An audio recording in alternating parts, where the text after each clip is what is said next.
नमस्कार, आप देख रहे हैं इंडिया की दहाड़। इस समय हम खड़े हैं समालखा लघु सचिवालय में। जैसा कि आप सभी जानते हैं, नगर निकाय चुनाव का बिगुल बज चुका है और कैंडिडेट्स आज अपना नामांकन फार्म भरने के लिए लघु सचिवालय में यहाँ पर पहुँचे हैं और बहुत से कैंडिडेट्स ने अपने नामांकन फार्म भरे हैं। आज कल की डेट अभी बकाया है और भी कैंडिडेट्स बहुत आएंगे। और इस समय हमारे साथ वार्ड नंबर 13 से पार्षद पद के उम्मीदवार हैं अरुण सिंगला जी। आइए उन्हीं से जानना चाहेंगे कि वो लोग अगर राजनीति में आना चाहते हैं तो क्या विशेष मुद्दे उनके रहेंगे, किन मुद्दों पर वो लड़ाई अपनी लड़ना चाहेंगे, किस तरह से आगे बढ़ेंगे। जी अरुण जी, बहुत बहुत स्वागत है आपका। नमस्कार जी। जी, विशेषता आपने अभी आज नामांकन फार्म भरा है। कहते हैं कि मुद्दों की लड़ाई होती है, चाहे वो पब्लिक हो, राजनेता हो या कोई प्रशासनिक अधिकारी हो। तो क्या मुद्दे रहेंगे आपके?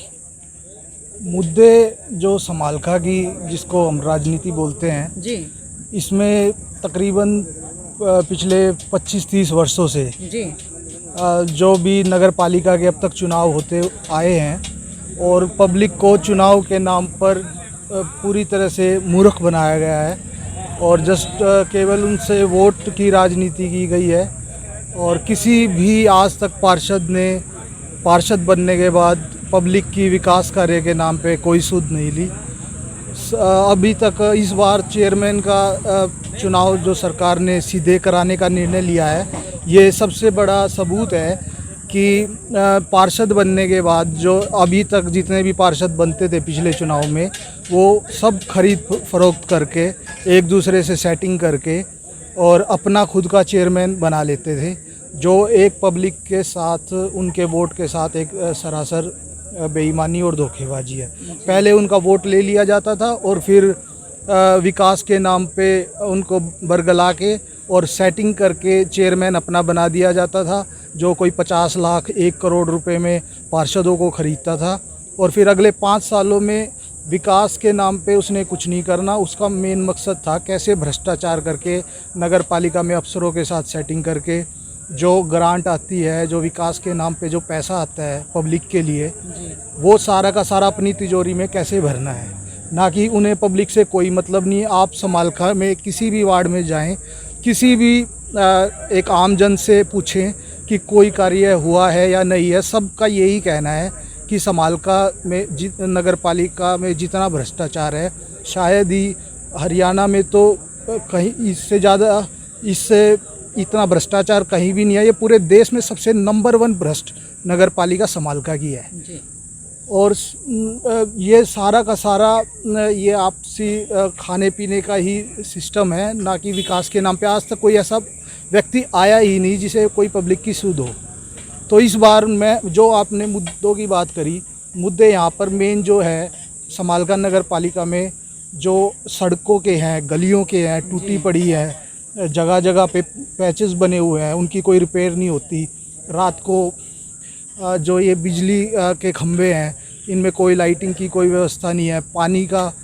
पानी की सप्लाई घर में बिल्कुल ही नाली वाला पानी आता है। उस हर तरीके से कहीं पे भी बिजली हो, पानी हो, सड़कों का हो, गलियों का हो, और भी जो भी नगर पालिका से संबंधित काम है, पब्लिक इन पुराने पार्षदों से बहुत ज़्यादा त्रस्त है, परेशान है। और फिर ये दोबारा वही पार्षद वही सेटिंग करके फिर उसी चीज़ को दोहरा रहे हैं। इसलिए मेरा तो बस पब्लिक से खासकर 13 वार्ड से मेरा तो अनुरोध यही रहेगा कि इस बार आप पुराने लोगों के झांसे में ना आए। उन्होंने बनने के बाद कुछ नहीं करना है, जस्ट आपका वोट ले लेना है। कोई अभी मैं देख ही रहा हूँ, कोई शराब पिला रहा है किसी को, कोई पैसे बांट रहा है, ये कर रहा है।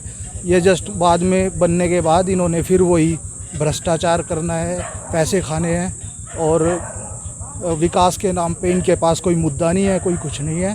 तो इस बार मैं अरुण सिंगला वार्ड नंबर 13 से पार्षद पद के लिए अपनी उम्मीदवारी मैंने पेश की है। तो समालखा 13 वार्ड की जनता से मेरा यही अनुरोध है कि इस बार भारी मतों से और पूरे जोश से मतदान करें और मेरे पक्ष में मतदान करें। और इस बार एक बार आप मौका दें। और मैं इस बार तो आप लोगों से अपने लिए वोट की अपील कर रहा हूं। और आप अगर मेरे को इस बार मौका देंगे, अगली बार मैं मैं इतना काम करके दिखाऊंगा कि मुझे वोट मांगने की भी ज़रूरत नहीं पड़ेगी। और अगर फिर भी आपको काम से तसल्ली न हो, आपको लगे कि काम में कमी, आप बिल्कुल मेरे को वोट मत करना। तो आप ये देखें कि उम्मीदवार कितना शिक्षित है, उसका क्या विज़न है, ना कि आप ये पुराने जो ये ट्रेडिशनल जो चले आ रहे हैं इस परंपरा से एक बार निकलें और एक अच्छे पढ़े लिखे और काम करने वाले उम्मीदवार को आप तरजीह दें और वार्ड का विकास कराएं। अरुण जी, अक्सर जैसा कि अभी आपने बोला कि चुनावों से पहले बड़े बड़े वायदे किए जाते हैं, जी। अभी आपने भी कहा कि आप विकास कार्य करेंगे, तो क्या कहीं आपके द्वारा किए गए वायदे भी खोखले तो साबित नहीं होंगे? या इसकी कोई एक कहते हैं ना कि कई बार क्या होता है, कैंडिडेट ये कहता है जी मैं तो एफिडेविट पे लिख के देने के लिए भी तैयार हूँ कि मैं विकास करवाऊँगा। देखिए, जहाँ तक बात है खोखले वादों की, तो मैं तो अभी नया हूँ इस राजनीति में कह लीजिए, या इस वार्ड की राजनीति में, या एक बार बस मैं तो एक बार मौका मांग रहा हूँ। और मैं कोई खोखले वादे करने यहाँ पे आया नहीं हूँ समालखा की राजनीति में। आप एक बस जनता से यही अपील है कि इस बार आप मौका दे के देखें, अगली बार आपको किसी तरह की शिकायत नहीं आएगी। और अगर फिर भी आपको लगे कि उम्मीदवार ने अपेक्षा के मुताबिक काम नहीं कराया है, तो आप बिल्कुल वोट मत देना। और लेकिन जहाँ तक मैं गारंटी देता हूँ, मुझे दोबारा वोट मांगने की ज़रूरत नहीं पड़ेगी, पब्लिक खुद ब खुद वोट करेगी। तो देखिए, ये अरुण सिंगला जी जिन्होंने वार्ड नंबर 13 से अपना दावा किया है पार्षद पद के लिए, उनका ये कहना है कि पब्लिक उन्हें एक बार मौका दे। अगर पब्लिक उन्हें एक बार मौका देती है तो उन्हें किसी बात की शिकायत का मौका नहीं मिलेगा। और आने वाले जो भी इलेक्शन होंगे, पब्लिक को कतई सोचने की ज़रूरत नहीं पड़ेगी, क्योंकि ये काम पब्लिक के इस तरीके से करवाएंगे कि पब्लिक आंख बंद करके आने वाले इलेक्शन में भी फिर से इन्हें पार्षद पद के लिए चयनित करेंगे।